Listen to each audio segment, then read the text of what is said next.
नमस्कार साथियों, स्वागत है आप सभी का हमारे इस YouTube channel study with Ravi पर। प्यारे साथियों, आपके बिहार बोर्ड एग्जाम 2025 के लिए फाइनल ऑब्जेक्टिव क्वेश्चंस लेके आ चुके हैं, जो कि महा सुपर फास्ट रिवीजन होने वाला है। और आज के इस लेक्चर्स में 3 ऐसे चैप्टर्स होंगे जिसका आज हम सॉल्यूशन देखने वाले हैं। तो फटाफट से सभी का सॉल्यूशन देखेंगे। पहले भी इस चैप्टर्स का जो है ऑब्जेक्टिव क्वेश्चंस आपके सामने हम डाल दिए थे, जो कि काफ़ी ज़्यादा इंपॉर्टेंट था। और फिर से उसी 3 ऐसे इंपॉर्टेंट चैप्टर्स का लगातार हम रिवाइज कराएंगे, 3-3 करके चैप्टर्स को डायरेक्ट हम खत्म करने का प्रयास करेंगे। तो आज की क्लास में 3 चैप्टर्स को हम करने वाले हैं खलास, जो कि काफ़ी एमबीवीआई रहता है आपके बिहार बोर्ड एग्जाम 2025 के लिए। और प्रत्येक साल इससे जो है 2 से 3 प्रश्न एक चैप्टर से पूछे जाते हैं। तो स्टार्ट करते हैं आज के इस लेक्चर्स को।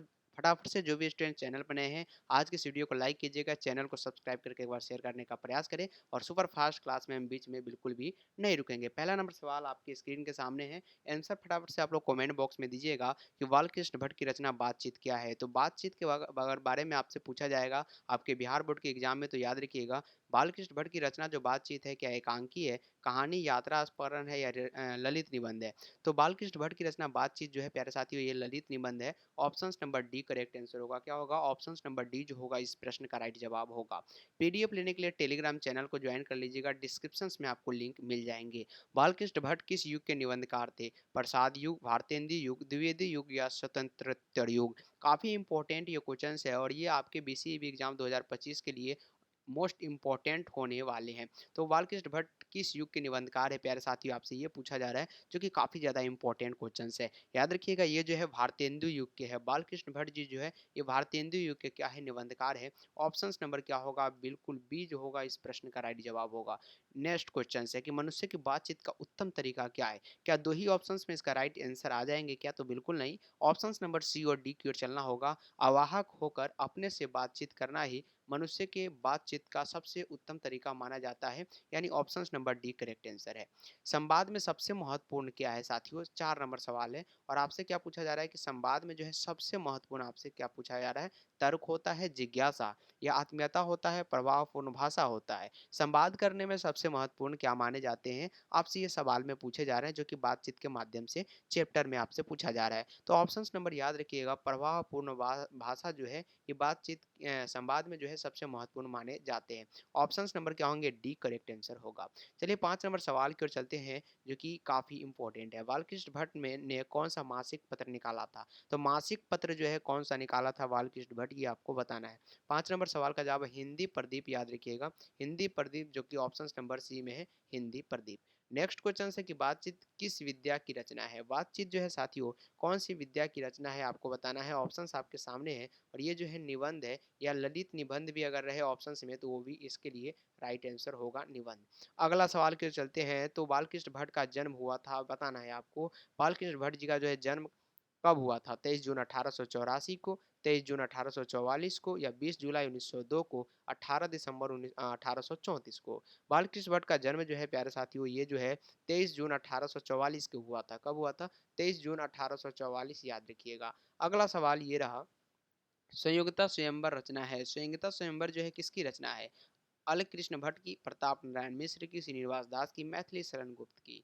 तो 8 नंबर सवाल का जवाब सभी का क्या आ रहा है? ऑप्शन नंबर सभी का सी आ रहा है, श्रीनिवास दास की, जो कि बिल्कुल राइट आंसर होगा। ऑप्शन नंबर सी श्रीनिवास दास। संहिता स्वयंवर जो है श्रीनिवास दास की रचना है। ये सवाल आपसे पूछे जा रहे हैं कि कौन सी रचना जो है बालकृष्ण भट्ट की नहीं है। चलिए ऑप्शंस की ओर चलते हैं। तो ये रहा, और 100 अजान एक सुजान जो है ये बालकृष्ण भट्ट की नहीं है। बाकी बात न्यूनतम ब्रह्मचारी इन्हीं का है, सद्भाव का अधभाव भी इन्हीं का है, और परीक्षा गुरु भी इन्हीं का है। तो कुल मिला के ऑप्शन नंबर बी जो है इनका नहीं है। 100 अजान और एक सुजान बालकृष्ण भट्ट जी का नहीं है।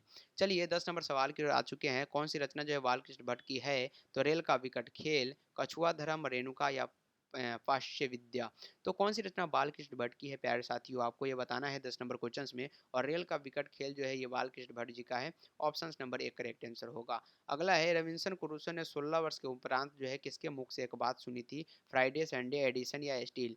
तो 11 नंबर सवाल का जवाब सभी का क्या आ रहे हैं? 11 नंबर का जवाब बिल्कुल फ्राइडे आ रहा है, जो कि राइट आंसर होगा। अगला है कि बातचीत शीर्षक निबंध के निबंधकार कौन है? सभी को पता होगा, उम्मीद है बालकृष्ण भट्ट जी है, जो कि सभी को पता होगा, एक प्रकार के ललित निबंध है। बातचीत के माध्यम से से बालकृष्ण भट्ट जी क्या बतलाना चाहते हैं, ये आपसे पूछा जा रहा है बातचीत के माध्यम से। तो ये बातचीत की शैली बतलाना चाहते हैं, न कि भाषण की शैली, याद रखिएगा। संवाद की शैली भी नहीं होगा। ये जो है सिंपल सी बात है, बात यहाँ पे बातचीत चैप्टर है, यानी बातचीत की शैली ये बतलाना चाह रहे हैं। नेक्स्ट क्वेश्चन है कि कौन सा उपन्यास होगा, यहाँ पे ध्यान देंगे। कौन सा उपन्यास बालकृष्ण भट्ट द्वारा रचित है? मैला अंचल, गोदान, 100 अजान एक सुजान या अंतराल? चार ऑप्शंस आपकी स्क्रीन के सामने है। आंसर फटाफट से कमेंट बॉक्स में देने का प्रयास करेंगे। कौन सा उपन्यास जो है बालकृष्ण भट्ट द्वारा रचित है, ये आपसे पूछा जा रहा है। तो 14 नंबर सवाल का जवाब सभी का याद रखिएगा, 100 अजान और एक सुजान याद रखिएगा। ऑप्शन नंबर यहाँ पे सी जो होगा बिल्कुल करेक्ट आंसर होगा, ऑप्शन नंबर सी।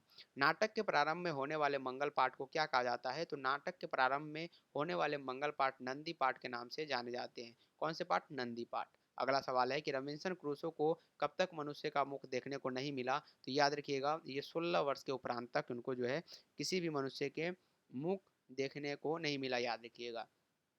बोलने से ही मनुष्य के रूप का साक्षात्कार होता है, यह किसने कहा, ऐसा आपसे पूछा जा रहा है। तो बोलने से ही मनुष्य के रूप का साक्षात्कार होता है, ऐसा जो है किसने बोला था? ये 17 नंबर सवाल काफी इंपॉर्टेंट, और ये वेन जॉनसन का राय है कि बोलने से ही मनुष्य का क्या होता है? साक्षात्कार होता है। असल बातचीत सिर्फ दो व्यक्तियों में ही हो सकती है, यह कथन किसका है? तो ये जो कथन एडिसन का है। असल बातचीत सिर्फ दो व्यक्तियों के बीच हो सकती है, कौन कहते हैं? एडिसन। एडिसन के अनुसार असल बातचीत कितने लोगों के बीच हो सकता है? तो असल बातचीत जो है दो लोगों के बीच हो सकता है, ये एडिसन बोलता है। कौन बोलता है? एडिसन।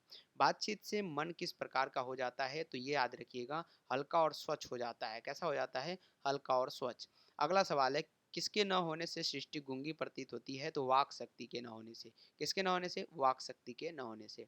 आर्ट ऑफ कन्वेंशन कहाँ के लोगों में सर्वाधिक प्रचलित है? तो ये यूरोप के लोगों में। आर्ट ऑफ कन्वेंशन याद रखिएगा, यूरोप के लोगों में काफ़ी प्रचलित है। सुपर फास्ट रिवीजन है, फटाफट से एक बार रिवाइज करने का प्रयास कीजिएगा, वीडियो को दोबारा देखने का प्रयास कीजिएगा, ताकि सभी क्वेश्चंस आपके क्लियर हो जाएंगे। बालकृष्ण भट्ट जो है किस काल के रचनाकार है? तो ये भक्ति काल के है। क्या ऑप्शन नंबर सभी का बी आ रहा है? क्या ऑप्शन नंबर बी आ रहा है? तो गलत आ रहा है बिल्कुल, आधुनिक काल याद रखिएगा। ये ऑप्शन नंबर बी नहीं होगा, ऑप्शन नंबर डी होगा, आधुनिक काल याद रखिएगा। नेक्स्ट क्वेश्चन है, ये रहा, भट्ट जी को किसने अंग्रेजी साहित्य के एडिशन और स्टील के श्रेणी में रखा है? तो बालकृष्ण भट्ट जी को किसने जो है अंग्रेजी साहित्य के एडिशन एवं स्टील के श्रेणी में रखा है, आपको बताना है। तो याद रखिएगा, ये रामचंद्र शुक्ल, जो कि ऑप्शन नंबर सी में है। बालकृष्ण भट्ट का निवास स्थान कौन सा है? इनका जो निवास स्थान है, याद रखिएगा, 25 नंबर सवाल का जवाब सभी का ऑप्शन नंबर बी आ रहे हैं, इलाहाबाद उत्तर प्रदेश, याद रखिएगा।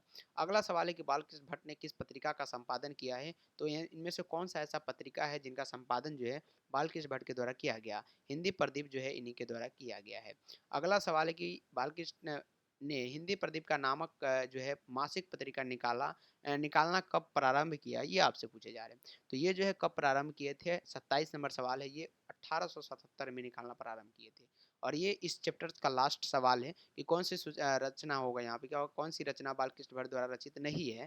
तो याद रखिएगा, ये मेघदूतम जो है इनके द्वारा रचित नहीं है। तो 28 क्वेश्चन जो है फर्स्ट चैप्टर से थे, जो कि काफ़ी अच्छे अच्छे जो है सेलेक्ट किए गए थे, और इस प्रकार के प्रश्न आपके क्वेश्चंस बैंक में भी देखने को मिलता है। अब हम चलते हैं उसने कहा था चैप्टर पर। इनसे भी काफ़ी ऐसे सेलेक्टेड क्वेश्चंस हम लेके आए हैं, जो कि आपके एग्जाम में लगातार पूछे जाते हैं। चलिए, सवाल है कि उसने कहा था कहानी में किस शहर का चित्रण है? तो अमृतसर का चित्रण है। कौन से? अमृतसर का। अगला सवाल है, लहना सिंह के गाँव का क्या नाम था? तो ये माझे था। क्या था? 2 नंबर सवाल का जवाब सभी का ऑप्शन नंबर बी आ रहे हैं, माजे, बिल्कुल राइट आंसर होगा। लहना सिंह किस पद पर था? तो याद रखिएगा, ये कौन से पद पर था? क्या 3 नंबर सवाल का जवाब सभी का जमादार आ रहा है, बिल्कुल करेक्ट आंसर होगा। लहना सिंह किस पद पर था? तो जमादार के पद पर।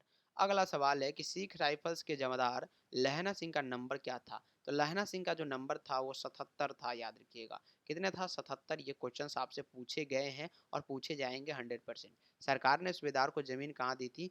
तो संजलपुर में, अलालपुर में, जलालपुर में, क्या या लायलपुर में? क्या ऑप्शन नंबर सी इस प्रश्न का राइट जवाब होगा क्या? तो बिल्कुल नहीं होगा। सरकार ने सूबेदार को जमीन कहाँ पे दिया है? याद रखिएगा, लायलपुर में दिया है। सूबेदार को कहाँ पे दिया है? लायलपुर में, याद रखिएगा। Option number D correct answer होगा, ऑप्शन नंबर सी नहीं होगा, याद रखिएगा, डी करेक्ट आंसर होगा। अगला सवाल है कि गुलेरी जी का जन्म हुआ था कहाँ पे? हरियाणा, जयपुर राजस्थान, कांगड़ा हिमाचल प्रदेश या गुजरात?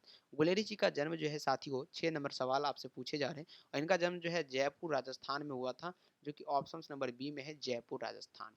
अगला सवाल है कि सुखमय जीवन किसकी रचना है? सुखमय जीवन जो है चंदा शर्मा गुलेरी, देवकीनंदन खत्री, गोपाल राम गहमरी या बालकृष्ण भट्ट। सुखमय जीवन जो है किसकी रचना है, ये आपसे पूछे जा रहे हैं और ये जो है चंदर शर्मा गुलेरी जी की है, याद रखिएगा। Option number A correct answer होगा। लहना सिंह की मृत्यु किसकी गोद में हुई थी? कीरत सिंह, वजीरा सिंह, अतर सिंह या महीप सिंह। लहना सिंह की मृत्यु जो है किसके गोद में हुआ था, ये आपसे पूछे जा रहे हैं और ये वजीरा सिंह की गोद में हुआ था। किसके गोद में? वजीरा। पॉल्यूटन का विदूषक कौन था? तो पॉल्यूटन का विदूषक जो था ये वजीरा सिंह था। कौन था? वजीरा सिंह। पॉल्यूटन का विदूषक कौन था प्यारे साथियों? वजीरा सिंह। नेक्स्ट क्वेश्चन है, ये रहा अगला सवाल। सूबेदार हजारा सिंह के लड़के का नाम क्या था? तो ये बोधा सिंह था प्यारे साथियों। कौन था? बोधा सिंह। सूबेदार हजारा सिंह के लड़के का नाम क्या था? बोधा सिंह था। अगला सवाल है कि भारतीय सिपाही का किसके साथ संघर्ष हुआ? तो ये जो है जर्मनी के साथ हुआ था। भारतीय सिपाहियों का जर्मनी के साथ क्या हुआ था? संघर्ष हुआ था। जर्मन लेफ्टिनेंट को किसने मार गिराया? तो जर्मन लेफ्टिनेंट को प्यारे साथियों किसने मार गिराया था, ये आपसे पूछे जा रहे हैं। क्या सूबेदार ने? बोधा सिंह ने? गलत है। ऑप्शन नंबर 3 की ओर चलते हैं, लहना सिंह। बिल्कुल राइट आंसर है। जर्मन लेफ्टिनेंट को किसने मार गिराया था? लहना सिंह ने।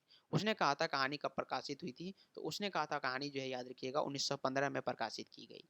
कब किया गया? 1915 में प्रकाशित किया गया। पीवाईक्यू में ये क्वेश्चंस ऑलरेडी पूछे गए। साथ ही साथ क्वेश्चंस बैंक आप उठा के देखेंगे, सभी क्वेश्चंस उसमें शामिल है और आपके मॉडल पेपर में भी इस बार ऐसे क्वेश्चंस को सिलेक्ट किए गए हैं। कछुआ धर्म किसकी कृति है? कछुआ धर्म जो है प्यारे साथियों ये किसकी कृति है बताना है। 14 नंबर क्वेश्चन तो याद रखिएगा चंद्र शर्मा गुलेरी जी की जो है कछुआ धर्म कृति है। पुरानी हिंदी रचना है 15 नंबर सवाल। ऑप्शंस आपके स्क्रीन के सामने है। पुरानी हिंदी जो है चंद्र शर्मा गुलेरी जी की है, याद रखिएगा। कौन सा निबंध गुलेरी रचित नहीं है? तो कौन सा ऐसा निबंध है जो गुलेरी रचित नहीं है? ये मजदूरी और प्रेम, याद रखिएगा गुलेरी रचित नहीं है। Option number B correct answer है। कुराई, कुराई नहीं होगा यहाँ पे, क्या होगा? कुरमाई होगा। क्या होगा? कुरमाई। कुरमाई का क्या अर्थ होता है, ये आपसे पूछा गया है। तो कुरमाई का अर्थ होता है मंगनी। क्या होता है? मंगनी, याद रखिएगा। नेक्स्ट क्वेश्चन है कि उसने कहा था कहानी कितने भागों में विभक्त है? तो ये जो है टोटल के टोटल 5 भागों में विभक्त किए गए। कितने भागों में विभक्त किए गए साथियों? 5 भागों में। उसने कहा था कहानी को 5 भागों में विभक्त किया गया। चंदा शर्मा गुलेरी का जन्म कब हुआ था? तो ये कब हुआ था? 19 नंबर क्वेश्चन का जवाब सभी का 7 नंबर, यहाँ पे 19 नंबर क्वेश्चन का जवाब 7 जुलाई, क्या याद रखिएगा? 7 जुलाई 1883 ईस्वी में, याद रखिएगा, चंदा शर्मा गुलेरी जी का जन्म हुआ था। लहना सिंह किस गांव के किस कहानी के पात्र है? सॉरी, किस कहानी के पात्र है लहना सिंह? तो लहना सिंह जो है उसने कहा था कहानी का मुख्य पात्र है। नेक्स्ट क्वेश्चन है कि बोधा कौन था? तो हजारा सिंह का भाई था या वजीरा सिंह का भाई, लहना सिंह का भाई या सूबेदार हजारा सिंह का बेटा? तो बोधा सिंह जो था सूबेदार हजारा सिंह का कौन था? बेटा था, याद रखिए। चंदा शर्मा गुलेरी की कहानी कौन सी है? चंदा शर्मा गुलेरी की कहानी जो है उसने कहा था है। कौन है उसने कहा था? याद रखिए। 22 नंबर क्वेश्चन का जवाब जो है ऑप्शन नंबर सी होगा। कौन सी कहानी चंदा शर्मा गुलेरी की लिखी हुई नहीं है? तो कौन सी यहाँ पे कहानी है? क्या ऑप्शन नंबर 2 में पता चल जाएगा क्या? तो बिल्कुल नहीं, ये दोनों इनकी नहीं, यहाँ पे लिखी हुई नहीं है। तो ये जो है बताना है आपको। तो ये जो है कफन इनके द्वारा नहीं लिखा गया है, याद रखिएगा। बाकी बात उसने कहा था इन्हीं के द्वारा है। और ये 2 ऑप्शन सुखमय जीवन, बुद्ध का कांटा भी इन्हीं के द्वारा लिखा गया। गुलेरी जी किस गांव के मूल निवासी थे? तो ये गुलेर के क्या थे? मूल निवासी थे। उसने कहा था कहानी के कहानीकार कौन है? तो ये चंद्र शर्मा गुलेरी है, याद रखिए। चंदा शर्मा गुलेरी किस युग के कहानीकार है, ये आपसे पूछा गया। तो ये जो है द्विवेदी युग के कहानीकार है, याद रखिएगा। ये क्वेश्चन आपसे हमेशा पूछे जाते हैं। उसने कहा था किस प्रकार की कहानी है? कर्म, चरित्र या धर्म या भाव प्रधान। उसने कहा था कहानी जो है किस प्रकार की, आपसे पूछे जा रहे हैं। 27 नंबर सवाल का जवाब जो होगा ये कर्म प्रधान होगा, याद रखिएगा। अगला सवाल है कि पुरानी हिंदी रचना किसकी है? पुरानी हिंदी रचना साथियों किसकी है? 28 नंबर क्वेश्चन का जवाब बताना है। और ये जो है ये चंद्र शर्मा गुलेरी जी की है। किनकी है? चंद्र शर्मा गुलेरी जी की, याद रखिएगा। अगला सवाल है कि कीरत सिंह कौन था? तो ये कीरत सिंह जो था वो कौन था, ये आपको बताना है। तो ये लहना सिंह का भतीजा था। लहना सिंह का भतीजा कौन था? कीरत सिंह। बचपन में लहना सिंह लड़की से बार बार कौन सा प्रश्न करता था, ये आपसे पूछे जा रहे हैं। तो तेरी कुरमाई हो गई, जो कि ऑप्शन नंबर यहाँ पे सी में नजर आ रहे हैं। लेफ्टिनेंट साहब सूबेदार को कितने आदमी खंडक में छोड़कर जाने को कहता है? तो कितने आदमी को जो है खंडक में छोड़कर जाने को कहता है लेफ्टिनेंट साहब सूबेदार को? 31 नंबर क्वेश्चन है और इसका जो राइट जवाब सभी को मैं देखना चाह रहा हूँ। तो ऑप्शन नंबर बी आ रहे हैं 10 आदमी। बिल्कुल करेक्ट आंसर होगा 10 आदमी। अगला सवाल है कि अमृतसर में लहना सिंह के कौन थे? तो याद रखिएगा वो मामा के यहाँ रहते थे। लहना सिंह सूबेदार को वापस बुलाने के लिए किसे भेजता है? तो लहना सिंह जो है सूबेदार को वापस बुलाने के लिए किसको भेजता है, ऐसा आपको बताना है। तो ये वजीरा सिंह को भेजता है। Option number A correct answer है। सूबेदारनी ने अपने पति एवं पुत्र की रक्षा के लिए किससे जो है कहा था? तो ये लहना सिंह से कहा था, अपने प्रेमी से बोला था, याद रखिएगा। लैना सिंह का सिर अपनी गोद में लेकर कौन बैठा था? जब उनको गोली लगती है लैना सिंह को, तो उनका सिर जो है अपने गोद में लेकर कौन बैठा था? ये 35 नंबर क्वेश्चन है और ये वजीरा सिंह, याद रखिएगा, वजीरा सिंह बैठा हुआ था अपने गोद में लेके। लैना सिंह के मामा कहाँ के रहने वाले थे? तो ये अमृतसर के रहने वाले थे। नेक्स्ट क्वेश्चन है, उसने कहा था जो है किस वर्ष की रचना है, ये आपसे पूछा गया। ये क्वेश्चन लाजवाब है और ये किस वर्ष की है? तो ये 1915 की रचना है। उसने कहा था कहानी जो है 1915 की यहाँ पे रचना है। तो प्यारे साथियों, आज के इस लेक्चर्स में मात्र इतना ही, जो कि काफ़ी ज़्यादा इंपॉर्टेंट एंड वीवीआई क्वेश्चन थे। मिलते हैं फिर से अगले क्लास में नेक्स्ट क्वेश्चंस के साथ। आज इस पीडीएफ में मात्र 2 ही ऐसे चैप्टर थे जो कि इंक्लूड किए गए थे और काफ़ी ज़्यादा इंपॉर्टेंट भी था। तो मिलते हैं फिर से अगले क्लास में, उसमें हम 4 चैप्टर्स को कवर करने का प्रयास करेंगे ताकि जल्दी से जल्दी आप इसको रिवाइज कर सके और अपने एग्जाम के लिए रेडी हो सके। तो आज का ये लेक्चर कैसा लगा, अपना अपना फीडबैक जरूर देंगे। साथ ही साथ वीडियो को लाइक करेंगे, चैनल को एक बार सब्सक्राइब कर लीजिए अगले क्लास के लिए और नोटिफिकेशन को ऑन कर लीजिएगा और शेयर तो बनता ही है। तो बाय बाय, टेक केयर, जय हिंद जय भारत। मिलते हैं फिर से अगले लेक्चर्स में।